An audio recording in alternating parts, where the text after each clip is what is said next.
người ta treo bên là thằng này jangan buat kecil kecil.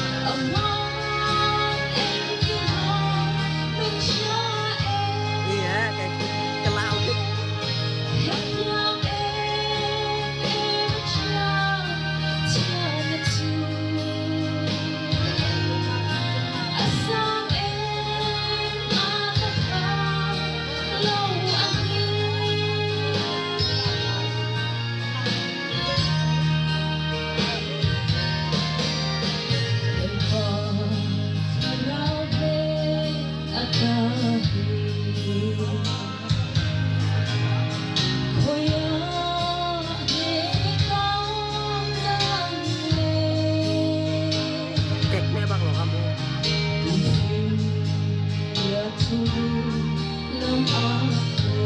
Lùng rồi ý này vậy ý rồi là cái vui đây đây camera cái lồng lông nhưng mà cái chặt lông mà cái trường đây là thế cái mà làm sắp đi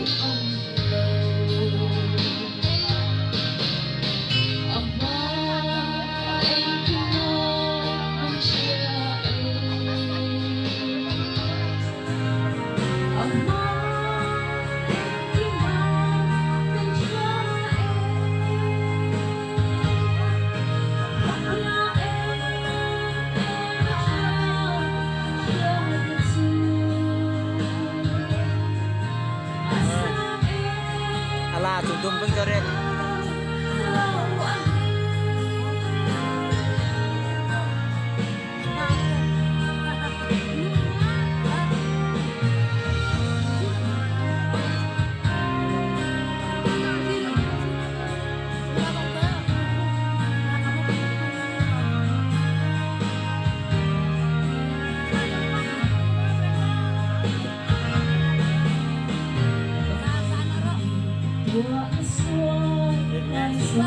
soundtrack này soundtrack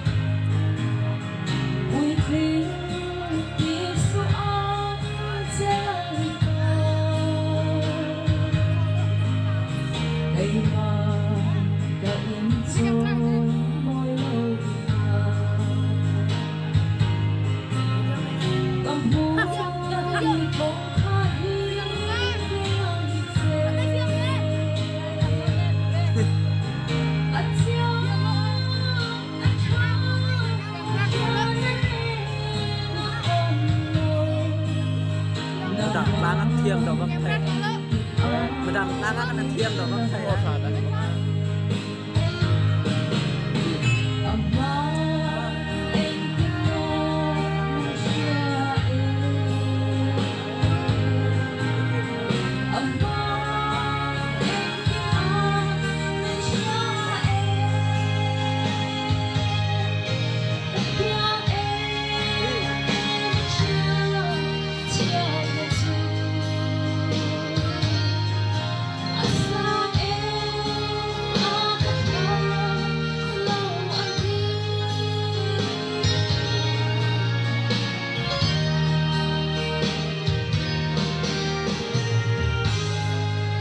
Percaya naman sa sobrang ang saya.